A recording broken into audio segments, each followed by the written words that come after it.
Bonjour Léo, alors tu es étudiant donc à Alors, l'ESG Rennes. c'est ça exactement en deuxième année, donc en bachelor 2, donc en cursus initial. Et donc l'année prochaine, je vais essayer d'entamer un cursus en alternance. D'où aussi cette prise de rendez-vous pour justement moi essayer de m'aider à savoir dans quel domaine en particulier j'aimerais bien faire cette alternance et pourquoi pas derrière ma carrière professionnelle. D'accord, c'est intéressant. Donc 2 ans d'alternance, ce serait? Non, alors du coup, ça serait 3 ans d'alternance. Donc ça serait ma troisième année de bachelor ainsi que mes 2 années de master. Oh, Donc là-bas, voilà. c'est long ça. Ok. Effectivement, oui. Donc, Effectivement, du coup, c'est un choix important pour toi d'aller dans la bonne direction et de prendre la bonne entreprise, si c'est les 3 ans dans la même. exactement. Bah, alors après, j'ai la chance de, vu que la troisième année étant une année diplômante, dans tous les cas, mon contrat d'alternant ne sera signé que pour un an. Ok. Mais voilà, renouvelable si effectivement ça se passe bien dans l'entreprise. D'accord. Et donc, t'étudies quoi? Tu as une spécialisation ou... Alors, les 2 premières années sont très généralistes. Donc là, actuellement, je suis en bachelor donc commerce, marketing et communication. Mais ma troisième année, j'ai choisi de me spécialiser vraiment dans le marketing et dans le commerce, moins que la communication. Donc, voilà. D'accord. D'accord. Et Et, ensuite, donc, pour les 2 années qui resteront? et donc là, bah, du coup, effectivement, la spécialisation du master va se poser comme question. Moi, mon intérêt à ma reprise d'études, ça a été vraiment j'aimerais me diriger dans le digital, dans l'univers du numérique, du digital, voilà. Mais je ne sais pas trop encore vers quoi exactement, étant donné que c'est un domaine très large et ça, j'en ai vraiment conscience.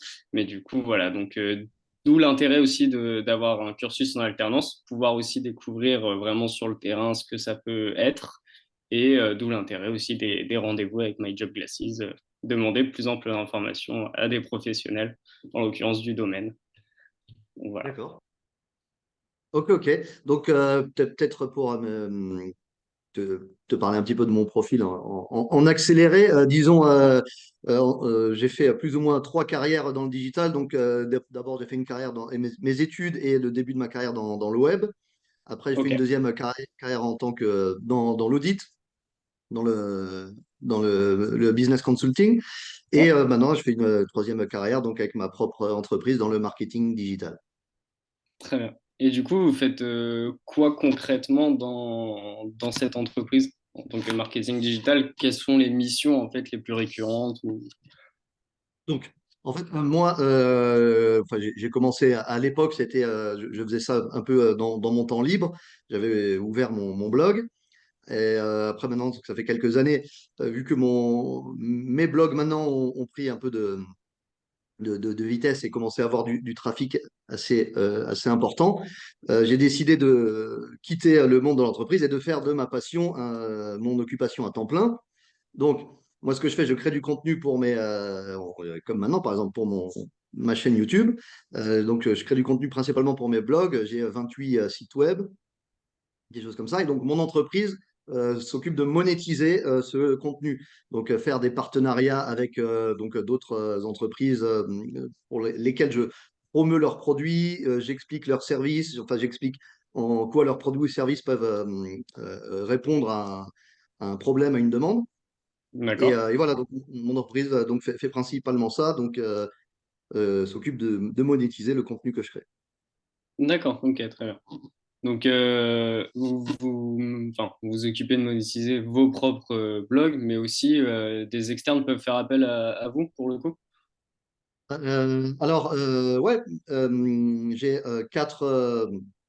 ma boîte a 4 sources de revenus. Donc, premièrement, déjà, je fais des cours business en ligne, mais bon, ça c'est un peu autre chose. Ok. Là, c'est pas moi qui m'occupe du marketing, je fais ça pour une boîte américaine et c'est eux qui s'occupent de tout. Ce que je fais Cool. aussi, donc j'ai mes sites web, donc j'ai de la pub sur mes sites web. Ok. Donc avec un partenaire technologique qui optimise les pubs sur mes sites web pour que je gagne le plus d'argent, enfin qu'on gagne tous les deux le plus d'argent possible, etc. Cool. Ensuite, je fais de l'affiliation. Donc, par exemple, j'écris une revue de produits ou services et je dis cliquez là, enfin, c'est mon lien affilié, enregistrez-vous, créez un compte, devenez client, quoi. Et donc, je touche une commission sur les clients que j'envoie. Donc, je fais ça dans plein de choses, de domaines différents. Le voyage, la technologie, l'optimisation de sites web, etc., dans plein de choses différentes. Et enfin, donc, le partenariat de contenu. Donc, je ne sais pas si tu sais trop comment marche le web, mais, Pas à la surface, on va dire. mais pour faire simple, donc pour avoir de la visibilité sur le web, il faut que les autres parlent de vous. Et donc, moi, je Ouais. parle d'autres qui ont besoin de plus de visibilité sur mes sites. Donc, éventuellement, donc soit ils me payent pour que je publie le contenu qu'ils me donnent, soit ils me payent pour que je crée du contenu qui promeut leurs produits ou services, ou soit d'autres partenariats. Donc, je fais ça gratuitement. En échange, ils font la même chose gratuitement pour moi. Ok, Enfin, ouais. Il y a toujours un donnant-donnant assez win-win dans tous les cas. Ok, d'accord, très bien. Ok. Et du coup, parce que là, et, du coup, ça fait... Ouais, pardon, ouais. allez-y. Oui, voilà, et donc je fais ça. Donc, j'ai, comme j'ai dit, j'ai 28 sites web, 5 chaînes YouTube. J'ai des réseaux, des profils sur les réseaux sociaux dans 5 langues, sur Facebook, Instagram, TikTok, LinkedIn, Twitter. D'accord. Et Donc, il y voilà, a donc, vraiment cette connexion au réseau qui tourne vraiment, qui fait tourner en tout cas l'entreprise. C'est vraiment cette connexion autour des réseaux, quoi, dans l'idée. Ok, ok, ok. c'est ça.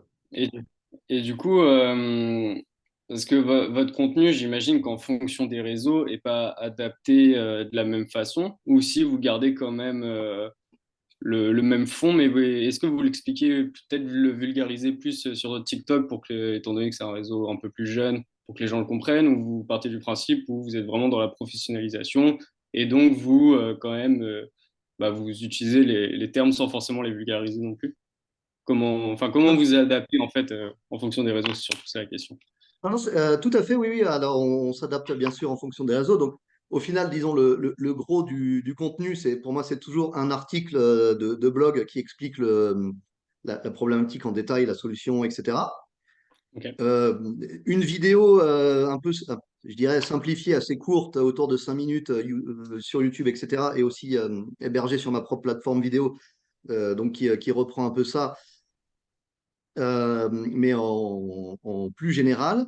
Et après, sur les réseaux, donc effectivement, sur chaque réseau, on fait ça un petit peu différemment, et en particulier sur TikTok. Donc sur TikTok, c'est que du visuel. ouais, C'est très peu d'explications. On garde plutôt les explications courtes pour Twitter, pour LinkedIn. Sur ok. TikTok, vraiment que du visuel. Sur Instagram aussi, principalement du visuel. Un tout petit peu d'explications. Et pareil sur Facebook. Ok, d'accord. Et j'imagine que du coup, tous vos réseaux vont être liés entre eux. Oui, Enfin, dans oui. l'idée, ouais, ok. Ok, Alors, d'accord. ouais. Pour les réseaux sociaux, donc j'ai une social media manager qui s'occupe de tout ça. Ok. Donc, moi, j'y touche à peine. Euh, Et voilà, moi je m'occupe surtout donc d'écrire des articles de blog ou de faire écrire et de créer des vidéos. Oui, vous en tant que tel, c'est vraiment de la rédaction et de la création de contenu vidéaste. Ok, d'accord, très bien. Et bien sûr, enfin ça c'est pour la partie marketing et puis par derrière la communication, donc c'est enfin, interagir avec mes partenaires, etc., négocier les contrats, tout D'accord. ça. Et ben justement, c'était ma prochaine question. Vis-à-vis des partenaires, comment vous les trouvez? Est-ce que c'est eux qui viennent à vous? Est-ce que c'est vous qui les trouvez? Enfin, j'imagine qu'il y a un peu des deux, mais du coup, un échange pour un nouveau partenaire, on va dire, comment il se passe dans l'idée? Alors non, maintenant, enfin maintenant, en fait depuis quasiment le début, je cherche très peu les partenaires, c'est plutôt eux qui viennent à moi. Ok, Et ce qui est un peu normal, puisque ce qu'ils veulent, c'est de la visibilité, et ils me trouvent parce que j'ai un petit peu de visibilité. Donc, ok, alors, principalement, en fait, c'est les partenaires qui me trouvent. Alors, moi, ça m'arrive parce que, par exemple, ça m'arrive, je donne un exemple bête, mais j'achète une tasse. Je me dis, ah bah, si je pouvais faire un partenariat avec l'entreprise qui vend la tasse, peut-être que je pourrais en parler un petit peu et prendre une commission si je ouais, génère des ventes, quoi. Donc, ok, dans ce cas-là, oui, je cherche, mais quand c'est quelque chose qui me concerne, euh, qui me concerne personnellement. ouais, ok. Mais sinon, en général, non, c'est les partenaires qui me trouvent et qui me demandent Donc, en général, le plus souvent, puisque c'est là que mon cœur de métier, les réseaux sociaux, j'ai commencé il y a quelques mois seulement, j'ai pas une grosse audience. Donc, c'est surtout les articles de blog. Ils tombent sur un article de mon blog.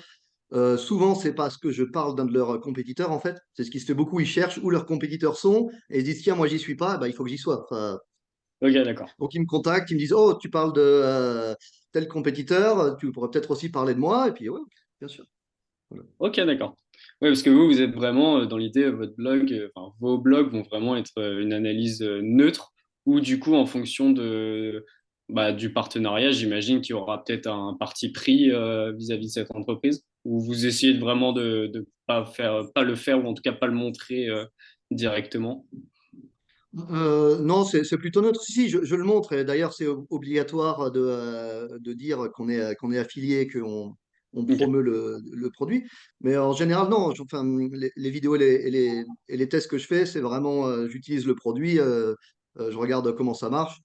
Et où je fais une vidéo, j'enregistre un vidéocast de comment j'utilise je sais pas, l'interface de création de site web, par exemple, ok. des choses comme ça. Après, effectivement, quand je fais ça pour un produit, je parle que de ce produit. Oui, Je parle d'accord. pas du compétiteur dans le Ouais, même vous n'allez article. pas plus loin pour le coup. Ok, Alors, je fais des comparaisons aussi. Ça, c'est ce que j'aime bien faire, surtout avec les partenaires avec qui j'ai les meilleurs, les meilleurs partenariats. J'aime bien faire des comparaisons et publier des articles comparatifs de mon partenaire contre un de leurs compétiteurs. d'accord. Donc, Mais est-ce que avant ce que compétiteur n'est pas aussi l'un de vos partenaires? Vous vous permettez de le faire, j'imagine. ça peut. Ah, si, si, si. Ah si? Si, Ah si. ok, d'accord. Ok, d'accord. Donc, Ouais, ouais, je pensais pas. en général, c'est très rare en fait d'avoir des clauses d'exclusivité dans le marketing digital. Ok, Je dis pas que ça arrive pas, mais c'est quand même très rare puisque justement, ah bah tiens, j'en parlais avec l'étudiant précédent qui me demandait ça veut dire quoi d'être indépendant? Bah, c'est ça d'être indépendant. hmm, Justement, je dépends de personne, donc si je veux parler du compétiteur, je parle du compétiteur ouais, et je suis indépendant, je fais ce que je veux. Donc ok. éventuellement, on peut avoir un contrat avec quelqu'un, mais en général, non. D'accord, ok, très bien. Oui, parce que Et en c'est général, vraiment. Pardon. oui. Non, parce que c'est vraiment des contrats. Comment dire? C'est des contrats fixes. Je veux dire, le contrat, vous le signez pour chaque article, j'imagine. Vous n'avez pas de contrat à l'année ou. Alors non, en fait, avec l'affiliation, donc il y a en fait il y a des plateformes où les entreprises en fait s'enregistrent et où les gens donc qui ont une audience en général, c'est des sites web, s'enregistrent et il y a un intermédiaire en fait qui gère ça. Euh, surtout surtout pour les petites entreprises. Éventuellement, les très grosses entreprises, elles peuvent avoir leur propre système, mais en général, elles vont sur des plateformes qui gèrent tout ça. Il y a des contrats types D'accord. et les compétiteurs entre eux sont sur la même plateforme. D'accord, ok. Et enfin, peuvent avoir les mêmes clients en tout cas. Oui, bien sûr. Et du coup, c'est quoi votre plateforme d'affiliation, enfin là où vous vous présentez et que les gens viennent, à moins qu'il y en ait plusieurs peut-être. Il y en a plusieurs, il y en a plusieurs. Il y en a plusieurs. Ouais, d'accord. Ok. Bon, bah, Et après bah, disons, celle que je pense pas que toi, tout le monde d'ailleurs connaît le plus, par exemple, c'est Amazon. Ah oui, d'accord. Amazon, Amazon a une plateforme d'affiliation. bah, il y a différents vendeurs. Nous, on peut avoir des liens affiliés. Donc, on met notre lien personnalisé Amazon. Si Ok. on ramène des clients, on touche une commission du vendeur. Mais le vendeur, lui, il n'a Oui, aucune idée de qui est derrière. C'est Amazon qui s'occupe de tout. C'est Amazon qui nous paye, c'est d'accord. Amazon qui Oui, récupère l'argent oui, de l'acheteur et c'est qui vraiment envoie au vendeur. Amazon va vraiment être l'intermédiaire entre l'acheteur et le vendeur. D'accord, ok. Très bien. Voilà. Oui, je Alors vois. après, il y a ça aussi pour d'autres choses, et même surtout du dématérialisé, puisqu'Amazon, c'est principalement que des produits physiques, Ouais. du e-commerce. Mais il y a d'autres plateformes qui font pareil, où n'importe quel vendeur peut s'inscrire, enfin n'importe quel e-commerce, et de l'autre côté, Oui. n'importe quel. Comme Fiverr pour le digital, j'imagine.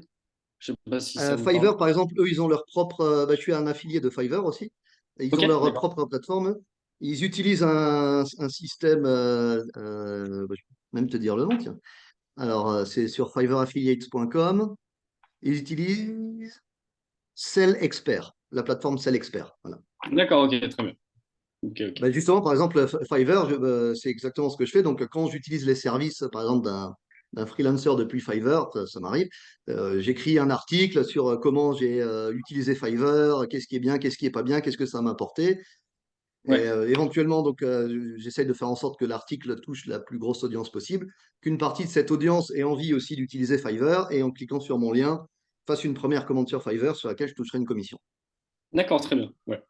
Ouais, le gros de votre commerce, c'est vraiment les commissions vis-à-vis des partenariats qu'on a en ligne Pour faire de l'argent, aujourd'hui. oui. Je fais, oui, Ouais. Ok, principalement d'accord. des commissions. Moi, personnellement, je vends rien. Enfin, Oui, enfin, c'est un service à la limite, mais c'est oui, je vois ce que vous voulez dire. Ouais, d'accord, ok.